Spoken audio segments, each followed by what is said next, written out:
الحاكم اللي حاول مرتين ان ينبش قبر الرسول لكن ما نجحش، حاول ينبشه علشان يجيبه ويدفن هنا. المسجد طبعا بدأ في بنايته ابوه العزيز، لكن كمله من بعده الحاكم بأمر الله، فراح مسمي المسجد على اسمه. من محاولة نبش قبر الرسول وادعاء الألوهية لمنع الملوخية والإسراف في القتل لحد المهدي المنتظر. النهاردة احنا موجودين في مسجد الحاكم بأمر الله. مين هو الحاكم بأمر الله؟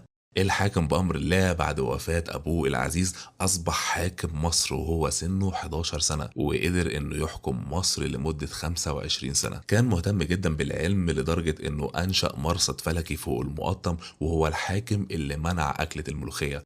الحاكم بأمر الله كان مزيج من حاجات كتير لدرجة انه كان بيمشي في وسط الناس بالحمار بدون حراسة.